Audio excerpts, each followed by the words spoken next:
All right, everyone strap in, because today we're doing something huge. I've finally wrestled the controller away from Sleepy Joe. We're tackling the Sonic games, and not just any of them. We're starting right in the thick of the 90s madness with Sonic CD, a game that thinks time travel is a personality trait. I've got opinions, strong ones, and some of you aren't gonna like them. But let's be honest, someone needs to set the record straight on which of these games are actually good and which ones are straight up chili dog flavored garbage. Sonic CD was groundbreaking for its time. Time travel, multiple endings, catchy tunes. It mixed nostalgia with innovation, but it's not without its quirks. I'm curious to see how it holds up today, especially after everything else in the series.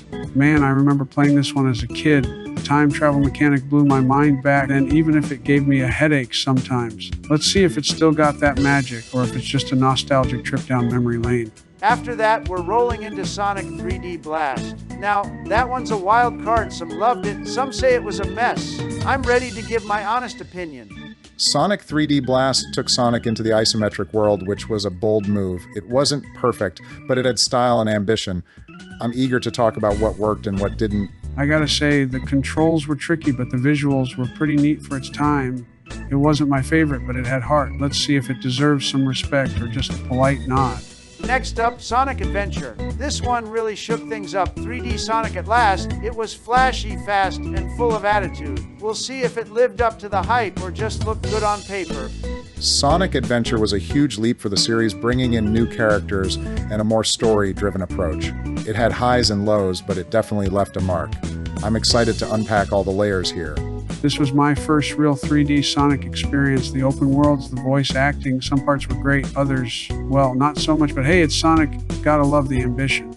Then we've got Sonic Adventure 2, which, let's be honest, improved on a lot of what the first one stumbled on. It had darker themes, cool levels, and better gameplay. I'm ready to crown it a classic or call it overrated. Sonic Adventure 2 refined the formula with memorable levels and a stronger narrative. It's a fan favorite for a reason, though it's not without its flaws. This one's going to be fun to debate. I remember the drama between Sonic and Shadow. It felt like a real showdown. The story was more intense and the gameplay was smoother. I'm all in for this one. Following that, Sonic Heroes, a team-based Sonic game. Sounds complicated, but did it work? I'm ready to judge whether this team effort paid off or tanked hard. Sonic Heroes tried something different with the trio gameplay and colorful levels. It was ambitious, but opinions are split. I'm interested to see how we all weigh in. I liked switching between characters, kept things fresh, but some parts felt a bit repetitive. Still, better than some of the other experiments in the series. Finally, Shadow the Hedgehog. Darker, edgier, and a lot more guns than you'd expect from a Sonic game. This one's controversial, either loved or hated. Shadow the Hedgehog took a hard turn into mature territory with moral choices and a darker tone. It was risky and definitely shook up the fan base. I can't wait to break down if it was worth it or just a misstep. I wasn't sure about all the guns and grim vibes. Felt weird for Sonic's world, but Shadow himself, he's got style. Let's see if the game lives up to his cool factor.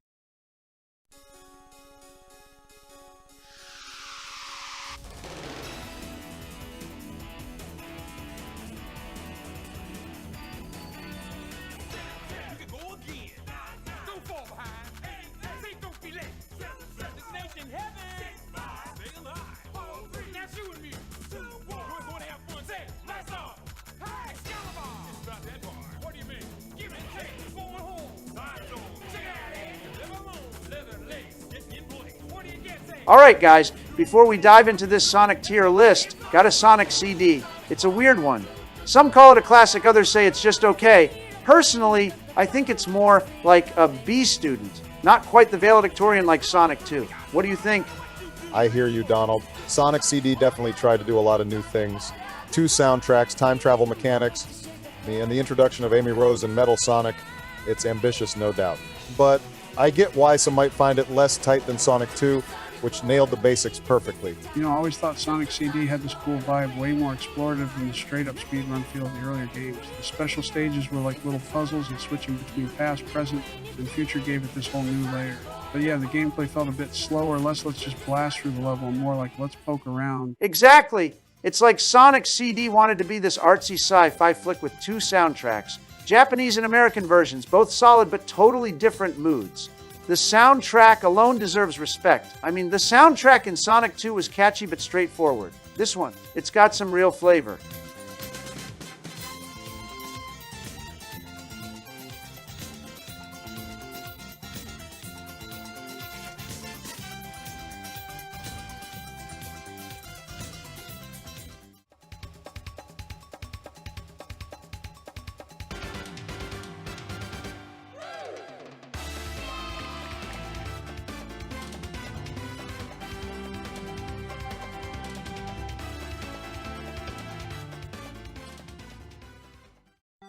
Yeah, the soundtrack really sets the tone.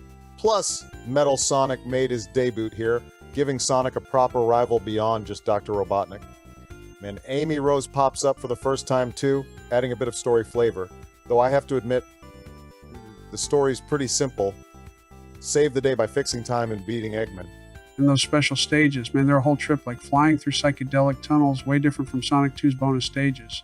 But I get it if some players found it a little confusing or repetitive. It wasn't as pick up rings and go straight forward. Bottom line, Sonic CD is a solid B. Great ideas, good soundtrack, neat characters, but it's no Sonic 2. The pacing and gameplay just don't hit the same highs. It's like the weird cousin at the family reunion who's cool, but not the star of the show. Well said, Donald. It's a game that pushes boundaries, and while it may not be the crown jewel, it definitely deserves a place in the Sonic legacy. I'm excited to see how it stacks up against the rest. All right, let's get weird, because now we're talking about Sonic 3D Blast, the game that said, what if Sonic, but isometric and awkward. To be fair, this one tried to bring Sonic into a new dimension, literally. But did it succeed? Yeah, that's up for debate. All I know is I spent half my childhood falling off platforms I didn't even know existed. This game had my depth perception in a chokehold. Look, I'll give it credit. It tried something new. Pre-rendered sprites, 3D-ish environments, collecting flickies. It was ambitious. But it kind of plays like Sonic stuck in molasses. You gotta rescue birds instead of just racing to the finish line. Not my ideal Sonic experience. Honestly, I'm kind of torn between which is the better version. My understanding is that it was originally supposed to be only on Genesis, but because Sonic Extreme, which would have been Sonic's debut on the Saturn, was canceled, they quickly made a Saturn version of Sonic 3D Blast to avoid Saturn going one more year without a Sonic game. I grew up with the Genesis version, but I never played the Saturn one. I've only seen gameplay videos on YouTube. Therefore, I'm probably a bit biased due to my nostalgia for the Genesis version. They really leaned into that pre-rendered Donkey Kong Country look, and it's got this weird charm, like a tech demo that accidentally became a full game. You can tell it was pushing the Genesis hardware to its limit, like the 3D animated opening, but at the cost of precision.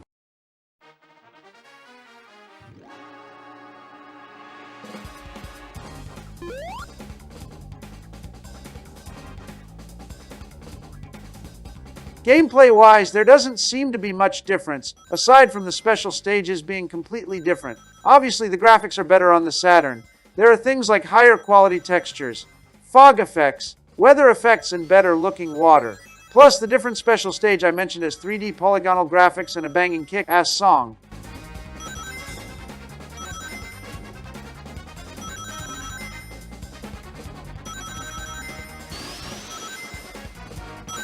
The Genesis and Saturn versions also have completely different soundtracks. The Saturn soundtrack is obviously much higher quality, but some of the Genesis tracks have a catchier melody, especially the tracks for Volcano Valley.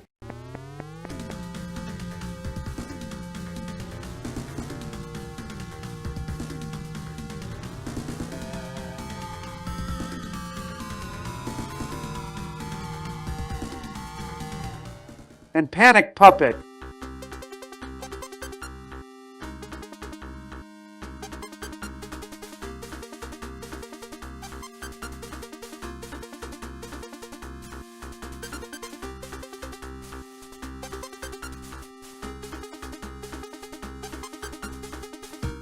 On the other hand, the Saturn's final boss theme is way more fitting than the Genesis version.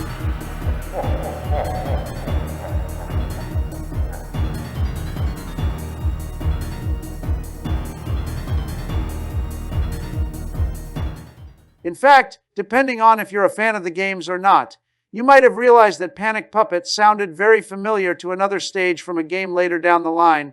Yeah, for those who don't know Panic Puppet, Act 1's music was actually reused in Sonic Adventure for Twinkle Park. Same melody, totally different vibe. So to wrap it up, 3D Blast is like Sonic's awkward teenage phase. It was ambitious, it was weird, and it definitely didn't run like the others, but man, did it leave a legacy. The isometric camera, the flicky hunting mechanic, and the amazing soundtrack all made it a strange but memorable stop on the Blue Blur's journey. I'm going to say it, this one's a C tier, innovative but clunky. Great soundtrack, but gameplay that drags.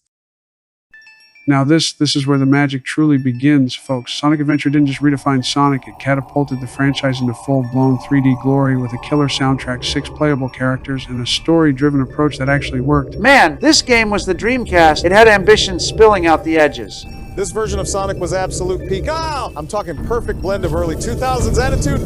First off, Obama, never make that noise again. Shut up, guys, peak is about to start.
This intro was Sega going full, we're not Nintendo anymore. Say goodbye to Checkerboard Hills. Say hello to citywide destruction. They had a monster made of water crashing through buildings. A literal water boss in the intro! It doesn't get more metal than that. The first time I saw this, I couldn't believe how cinematic it was. The second that Open Your Heart kicked in, I was hyped.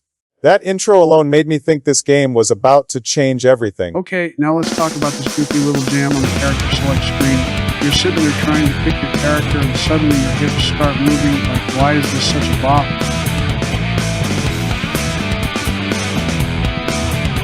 That slap bass goes crazy. It's such a smooth little groove that somehow sets the perfect tone for picking between a hedgehog, a fox, or a robot. And you gotta admit, it's clean, polished. This ain't no half-baked menu theme like you hear in some shovelware platformer. It's kind of beautiful how Sonic Adventure feels like 6 games crammed into one. You got Sonic blazing through city highways.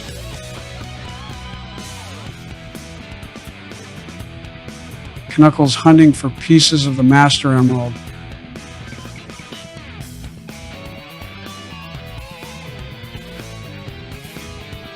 Tails racing both Sonic and Dr. Eggman.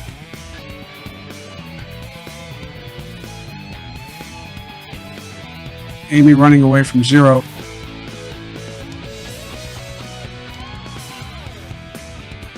Eat 1 under 2 Gamma's time attack stages.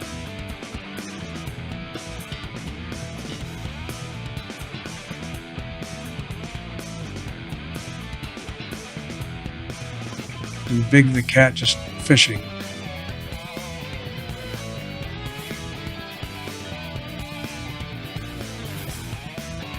The sheer variety is nuts, and even when it doesn't land perfectly, you gotta respect how ambitious it was. Each character brought a unique lens to the world. Sonic gave you the speed, Knuckles gave you the exploration, and Gamma gave you feelings. That dude's arc hits harder than it has any right to. If y'all have never played Sonic Adventure, do it for him at least. You can't bring up Gamma without bringing up his theme, Donald. Oh, right. My bad. Gamma's theme was pure atmosphere, mechanical, lonely, almost tragic.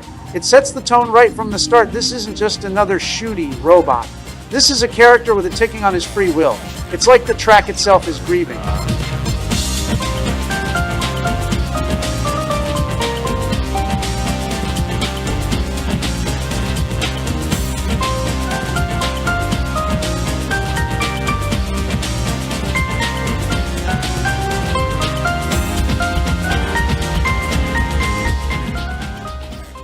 All right, lightning round. First up, the Chow Garden. This was peak after-school gaming, feeding your little blue blob fruit and sending him into races. You didn't just raise a pet, you created a tiny, adorable Olympian. Now story-wise, you got Sonic, Tails, Knuckles, Amy, Big, and Gamma.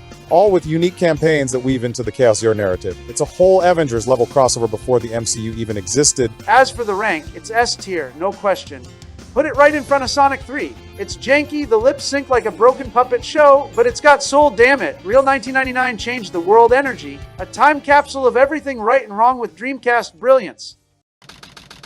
Look, if you need me to explain why Sonic Adventure 2 is elite, you're not even in the conversation. This is the game that starts with a hedgehog hijacking a helicopter and shredding down a street like Tony Hawk on ketamine. Donald, look, I love this game too, all right? But I'm not going to lie to the people. The cart levels, the treasure hunting, that damn space colony timer, it's a masterpiece, but it ain't flawless. Let's be real, this is one of the coolest Sonic games ever made.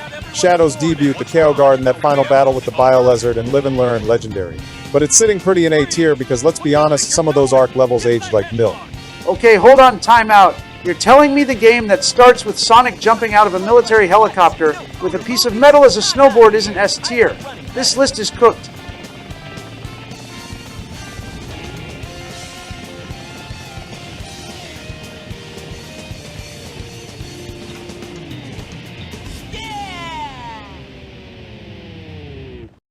This is what happens when you let Joe touch the tier list. The man probably ranked Big the Cat over Shadow. I've seen more accurate rankings on DeviantArt. Listen, I like the game, Don, we all do. But come on, you ever try to get an A rank on Mad Space?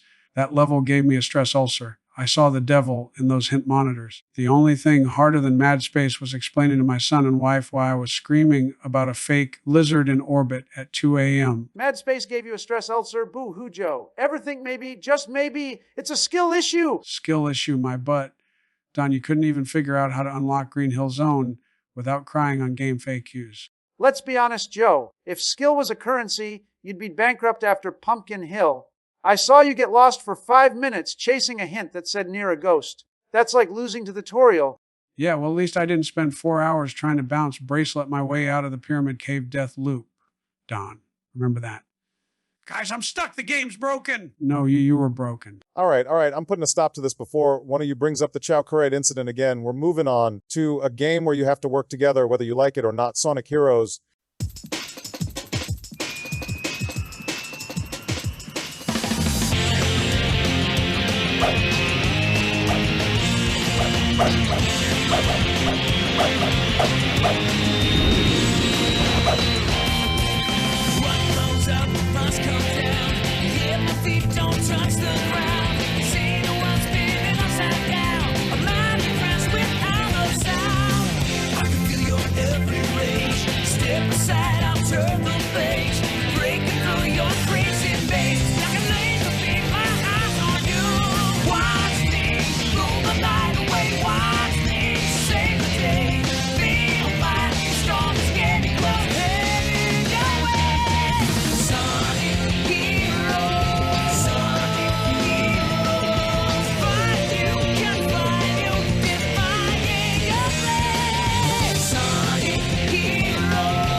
This game, 3 characters at once.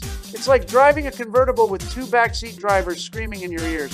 And they all want to jump at once. I don't know, Don, maybe that's your problem. Oh, come on, Joe. At least I don't take 20 minutes deciding which team to pick like it's a presidential election. You're slower than a loading screen on dial-up. Hey, I'm just trying to keep it classy with Team Rose, Don. Gotta show some love for Amy and Cream. unlike you, who's stuck on whatever dark and brooding team you're whining about. Classy Joe, the only thing classy about Team Rose is how fast they get kicked off the leaderboard. You gotta admit, Team Dark's got that edge. Kind of like me, unbeatable and a little intimidating. All right, fellas. Let's just agree Sonic Heroes gave us some solid team variety. Each group's got its charm, even if Joe's picking Team Rose just for the aesthetics. Intimidating, more like irritating. I'll take sweet and fun over brooding and moody any day. Besides, Amy's got the hammer, and you know what that means. She's knocking out losers faster than you knock out tweets. Oh, please, Joe. You're acting like Team Rose's peak strategy when all you do is spam the Team Blast like it's a retweet button on my old Twitter account. Yeah, and you got banned from that too, Don. Maybe if you spent more time playing the game and less time typing in all caps, you'd actually win a level. Focus. Sonic Heroes actually had a solid mechanical foundation. I mean, the team switching added real variety, even if the physics felt a little slippery. Not to mention the soundtrack absolutely went off. The Team Chadic's theme still lives rent-free in my head.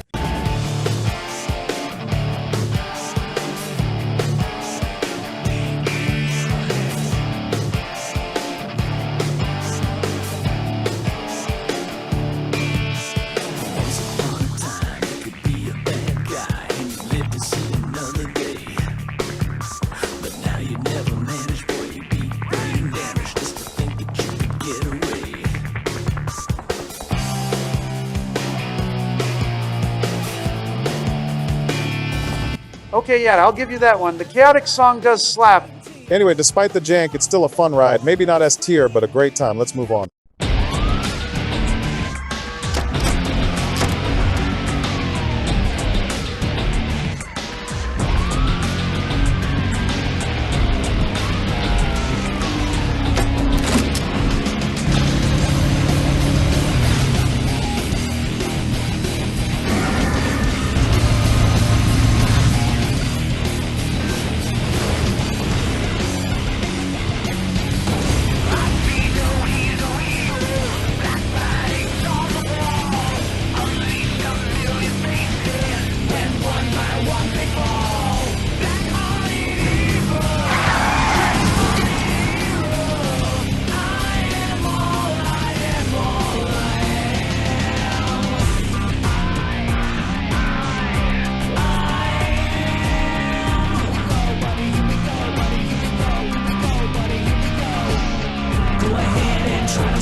All right, here we go. The one with guns, motorcycles, alien goo, and more edge than a PS2 memory card. Shadow the Hedgehog is what happens when Sonic Team looked at a GameStop shelf in 2005 and said, yes. Man, I still can't believe we played a Sonic game where the first level is Shadow carjacking a military jeep.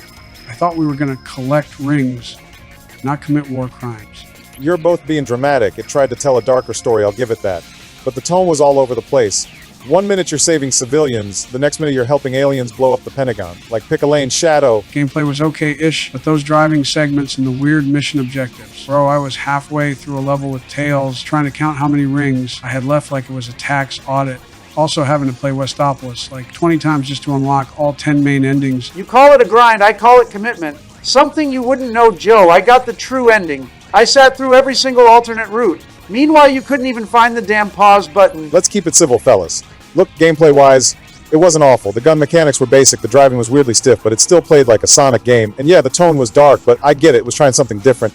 It maybe took itself a little too seriously. I still liked it, though. Kind of like comfort food, you know, like a microwave chili dog at 3 a.m. You don't tell anybody you ate it, but it hit. I'll say this, I am all of me certified banger, but let's be honest, the rest of the soundtrack barely made a dent. Never Turn Back.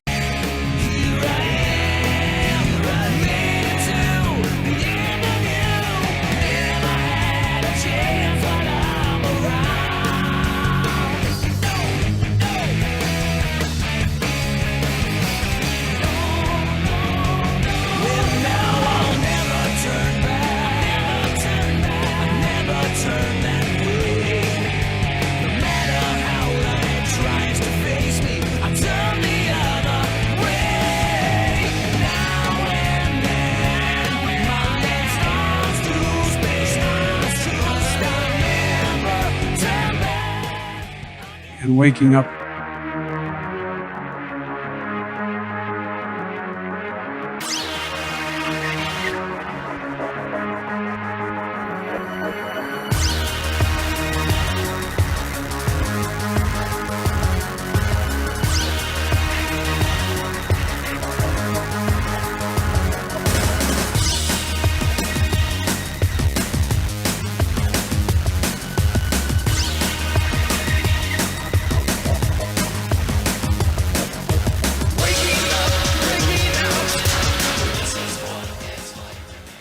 Were solid, but everything else sounded like royalty-free brooding rock. Fair enough. It's a C-tier game. Not bad, not great, just kind of there. But still a wild ride. Well, that's it for today's trip down Green Hill memory lane.